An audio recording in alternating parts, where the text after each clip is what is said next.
Now we will solve the miscellaneous exercise of factorization, unit number 13. The first example of this miscellaneous is example first is factorize x square y square z plus x square y z square plus xy square z square, और second part is 7x square minus 21xy plus 28xy. अब सबसे पहले part मैंने इधर लिखा हुआ x square y square z plus x square y square z plus x y square z. ये देखिए तीन टर्म्स है। तीन टर्म में हम इकट्ठे देखते हैं कि कौन सा कॉमन है। देखो यहाँ भी एक्स वाई जेड है, यहाँ भी एक्स वाई जेड है, यहाँ भी एक्स वाई जेड है। अब हम देखेंगे एक्सपोनेंशियली किस में कितना पावर है। देखो x यहाँ स्क्वायर है, यहाँ स्क्वायर है, मगर यहाँ स्क्वायर नहीं है। इसका मकसद यहाँ x का कम से कम पावर 1 है, या x खाली। इसका मकसद है x में से हम x खाली निकाल सकते हैं। अब देखो y को देखेंगे, y स्क्वायर, यहाँ खाली y है, यहाँ y स्क्वायर है। यहाँ देखो कम पावर तो y का है, खाली y। इसका मकसद है x और y, यहाँ भी खाली हम y निकाल सकते हैं, और इस तरह हमें दो आ गए x और y। यहाँ देखेंगे ज़ार खाली है, मगर यहाँ भी ज़ार स्क्वायर है, हम यहाँ खाली एक ही ज़ार है। तो इसका मकसद है हम इन तीनों टर्म्स से खाली x y और ज़ार कॉमन निकाल सकते हैं। अब मैं यहाँ निकालूंगा एक्स वाई जेड, तो कॉमन निकाल दिया मैंने। उसके बाद ये ब्रैकेट आ जाता है। अब यहाँ देखो एक्स स्क्वायर था, एक एक्स रहेगा, वाई स्क्वायर था, एक वाई रहेगा। तो ज़ाड़ पूरा बाहर आ गया था, तो इस तरह ज़ाड़ इस टर्म के साथ नहीं रहेगा, प्लस, क्योंकि बीच में प्लस है। यहाँ एक्स स्क्वायर से एक्स बाहर आ गया था, एक एक्स रहेगा। ये वाई पूरा बाहर आ गया था, अब वाई नहीं रहेगा। ज़ाड़ स्क्वायर से एक ज़ाड़ आया बाहर, तो एक ज़ाड़ अंदर ही रह जाएगा, प्लस। अब दूसरा यहाँ x पूरा आया बाहर, y स्क्वायर से एक y इधर ही रहेगा, z स्क्वायर से एक z उधर ही रहेगा। इस तरह हमने इसको फैक्टराइज किया है। ये पहला पार्ट था। अब उसके बाद हमारा दूसरा पार्ट है। Second part of this question is 7x square minus 21xy square plus 28xy। देखो पहले पार्ट में हमें कोई न्यूमेरिकल पार्ट नहीं था, मगर यहाँ हमें न्यूमेरिकल पार्ट्स भी है। 7, 21, 28। आप देखो, अगर आप 7 का टेबल पढ़ोगे, 7 1 are 7, 7 3 are 21, 7 4 are 28। उसके बाद हम वेरिएबल पार्ट देखेंगे कोई कॉमन। यहाँ भी x है, यहाँ भी x है, यहाँ भी x है। उसका इसके हिसाब से इन तीनों टर्म्स में एक 7 कॉमन है, दूसरा वेरिएबल्स में x कॉमन है। देखो यहाँ x का एक ही पावर, x खाली x है, यहाँ x रेज़ पावर 2 है। तो इसका मकसद है हमें खाली एक ही x, यहाँ भी x ही खाली है, यहाँ सिर्फ हम एक ही x बाहर निकाल सकते हैं। और पहले न्यूमेरिकल पार्ट का 7 हम कॉमन निकालेंगे, क्योंकि मैंने आपको पढ़ा कि यहाँ 7 का टेबल है। ये 7 1 are 7 3 are 7 4 are। उसके बाद वेरिएबल से हम खाली x बाहर निकाल सकते हैं। आप देखो, जब मैंने यहाँ से 7x स्क्वायर से 7x बाहर निकालूंगा, तो x स्क्वायर का एक x अंदर ही रहेगा। फिर यहाँ नेगेटिव टर्म है, और यहाँ देखो 7 3 are 3 रहेगा, 7 3 are 21। ये x बाहर आ गया, इसके साथ y रहेगा, y स्क्वायर रहेगा, प्लस यहाँ मैंने 7 4 are, इसके बाद 7 4 रहेगा। तो यहाँ x हमने बाहर निकाला, ये y रह गया। इसका ये जो फैक्टराइजेशन इसका था 7x x minus 3y square plus 4y, ये इसकी फैक्टराइजेशन है। Thank you.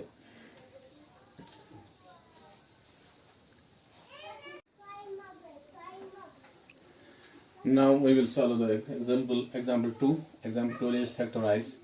अब फैक्टराइज का पहला पार्ट है 9xyz plus 6xz minus 3yz minus 2z। इससे पहले हमने तीन टर्म्स का इकट्ठे कॉमन निकाला है।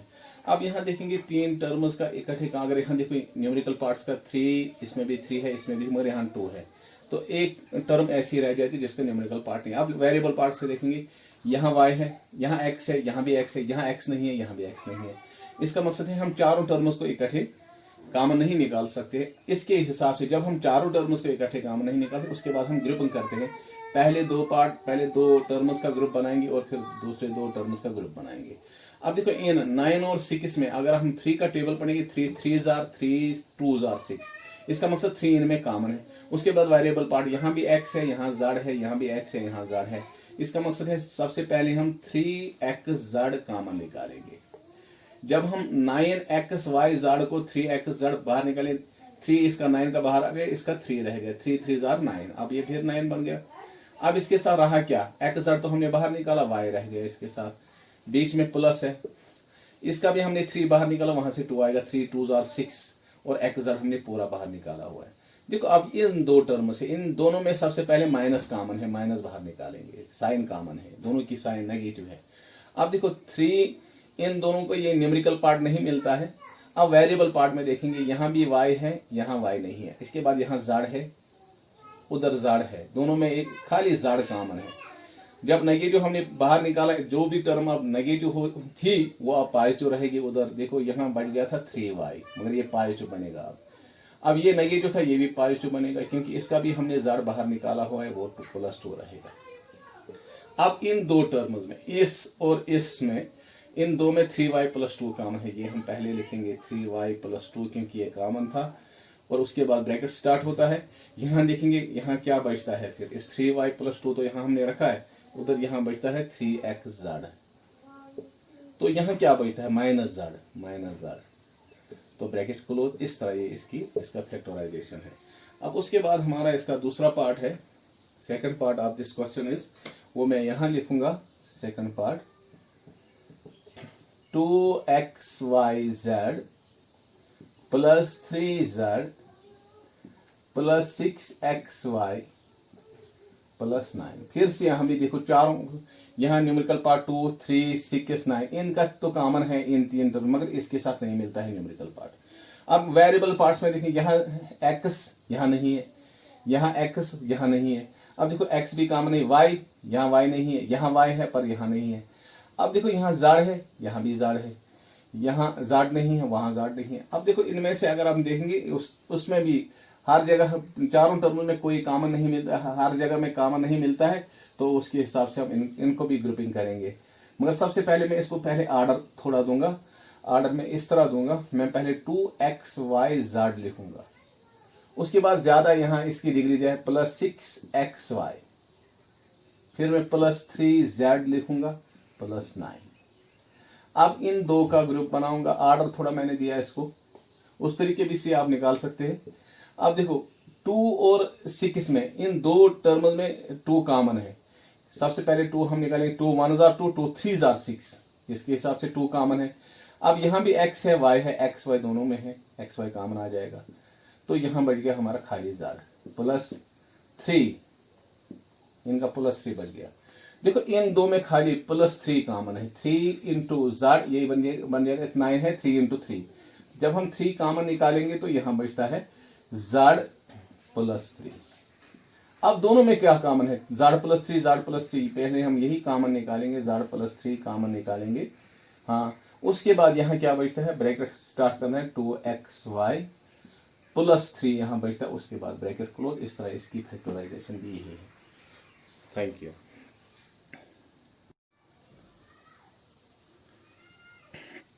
Now we will solve the example third of miscellaneous 13, factorize the expressions। पहली एक्सप्रेशन हमारी है, इनमें 3 पार्ट्स है। पहली है x² - 8x + 16।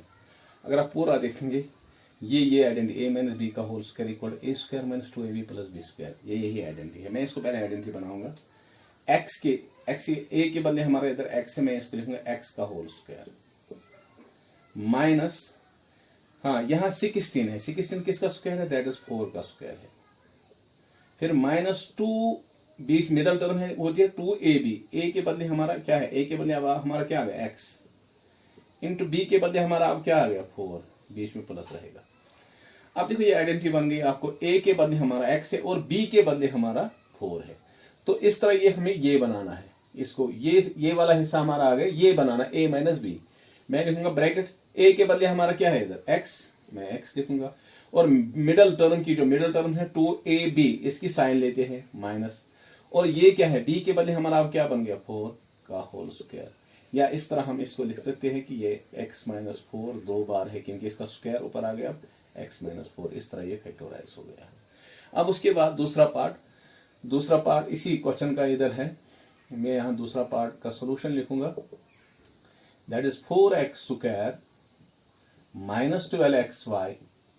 4y² + 9।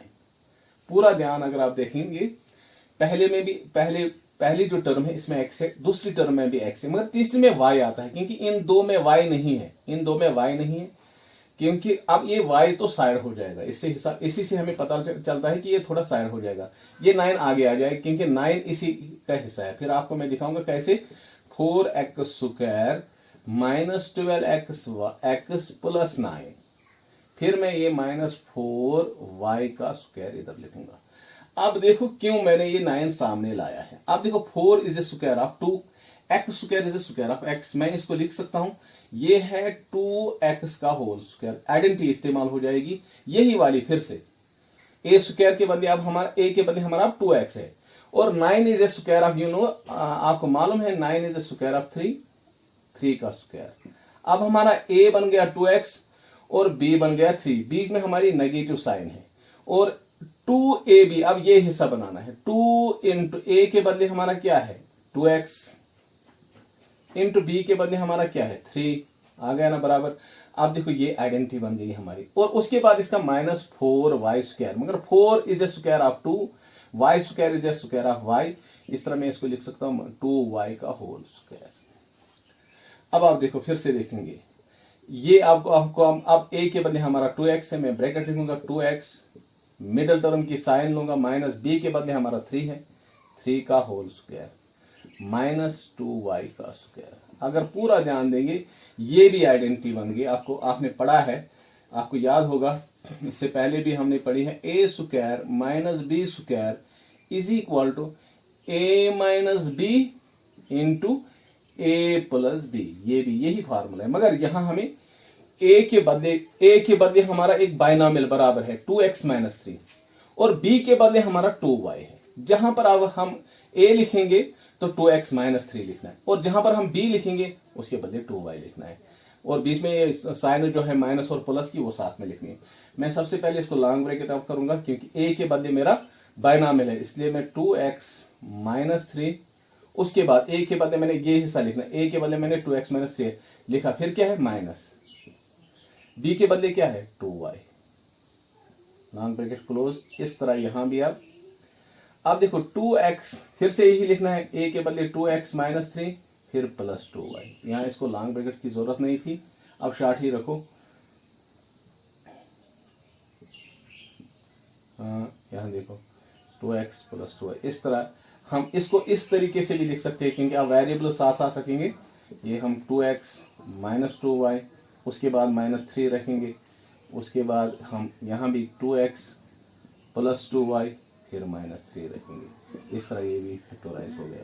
अब इसी क्वेश्चन का हमारा तीसरा पार्ट है, सेम जिस तरह ये पार्ट था सेकंड पार्ट था वैसे ही ये भी है, थोड़ी बहुत चेंज है, ऑर्डर में लाना है, जिस तरह मैंने इसको ऑर्डर में लाया था वही करना है। अब पार्ट थर्ड इसी का सोल्यूशन मैं लिखूंगा, देखो इसका सोल्यूशन, यू नो दैट, देखो ये 25 यहां से लेके यहां तक की आइडेंटिटी है, उसके बाद इसको फिर से तीसरी वाली आइडेंटिटी, ये थर्ड आइडेंटिटी बनेगी। ये आपको मान लो 25 is the square of 5, a² is the square of a, that is 5a²। अब ये फिर थर्ड टर्म आइडेंटिटी की 4 is the square of 2, b² is the square of b, हम इसको लिखे 2b का स्क्वायर, फिर बीच में आपको नेगेटिव साइन है -2 इंटू a के बदले अब हमारा क्या है 5a, इंटू b के बदले हमने b क्या बनाया है 2b, इस तरह। फिर -16 को हम लिख सकते हैं 16 is the square of 4, c² is the square of c का होल स्क्वायर हम लिख सकते हैं इसको। अब ये आइडेंटिटी है, a के बदले 5a और b के बदले 2b, मगर बीच की साइन देखनी है, बीच में मिडिल टर्म की साइन रखनी है, ब्रैकेट 5a माइनस और ये 4c का होल स्क्वायर, नहीं सॉरी ये 2b का होल स्क्वायर, 2b सॉरी मुझे गलत हो गया था, 2b का होल स्क्वायर, फिर हम लिखेंगे -4c का होल स्क्वायर। अब फिर से ये आइडेंटिटी थर्ड बन गई है। अब ये आइडेंटिटी है, यहाँ ये हिस्सा हमें यहाँ लिखा हुआ है, मगर a के बदले हमें 5a माइनस 2b है, और b के बदले हमारा 4c है, तो फिर हम फिर से लिखेंगे ब्रैकेट a के बदले हमें क्या लिखना है 5a माइनस 2b, और a के बाद क्या है साइन माइनस, फिर मैं वही माइनस साइन दूंगा, b के बदले मेरा क्या है अब 4c, हाँ उसके बाद फिर से bracket close, bracket start, a के बदले मेरा फिर से क्या है 5a माइनस 2b, फिर है प्लस साइन प्लस, b के बदले हमारा क्या है 4, हाँ इस तरह हमारा ये ये भी फैक्टराइज हो गया, ये पार्ट नंबर 3 भी। Thank you. Now we will solve the example 4. Example 4 is factorize. First part is 12xy minus 4yz plus 3z minus 9xz. मैं इसको आप देखो, इनमें भी चारों में ये है, ये इसमें कोई कॉमन फैक्टर नहीं है, इसके साथ मिलता है क्योंकि न्यूमेरिकल पार्ट्स को हम देखेंगे। यहाँ 12 है, 4 है, इनको मिलता है, मगर 3z के साथ इसको नहीं मिलेगा, 9xz के साथ नहीं मिलेगा। सबसे पहले मैं इसका ऑर्डर रखूँगा। मैं पहले लिखूँगा 12xy, उसके बाद मैं माइनस 9xz लाऊंगा, उसके बाद माइनस 4y प्लस 3z रखूँगा मैं।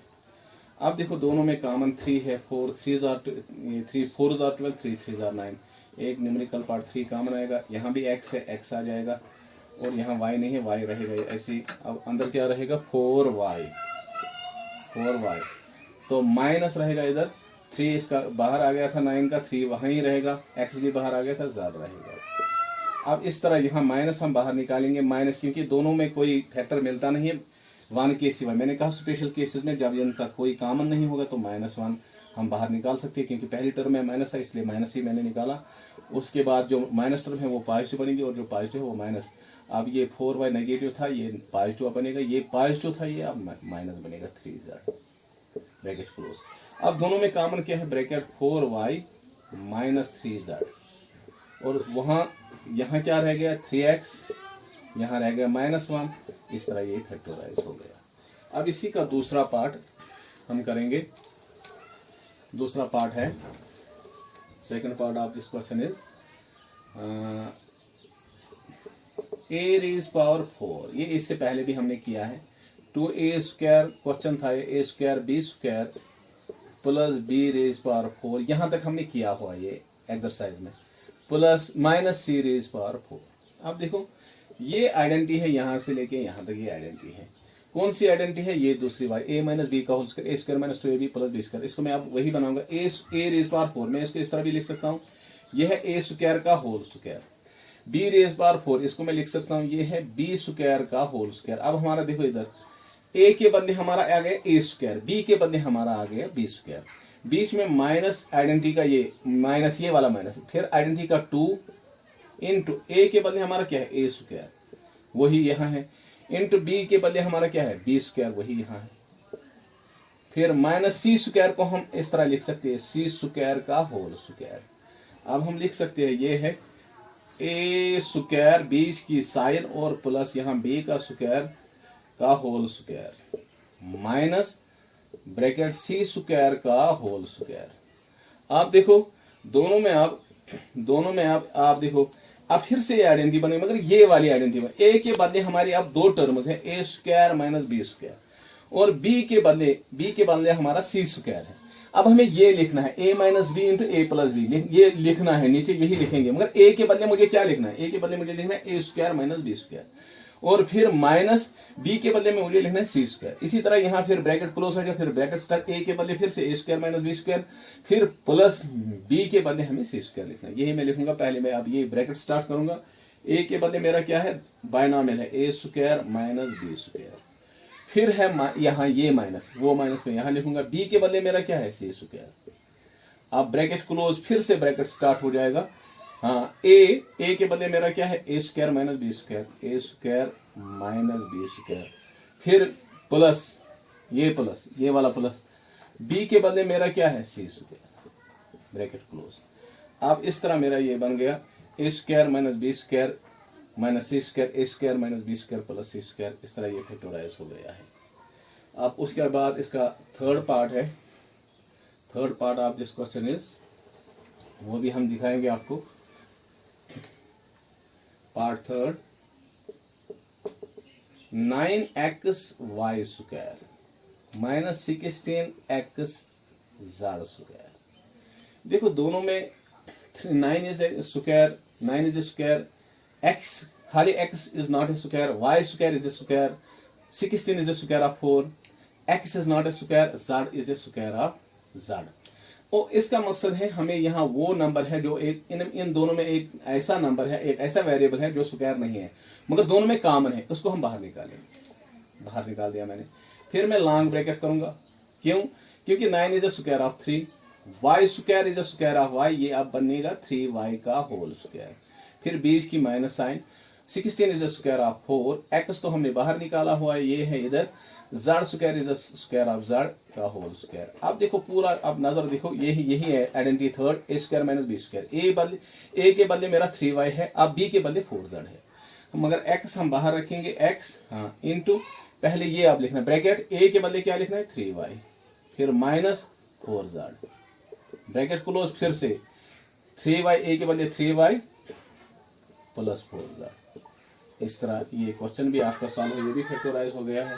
उम्मीद है कि आपको ये वीडियो पसंद और समझ आया होगा। इसको सब्सक्राइब और लाइक जरूर कीजिएगा। Thank you.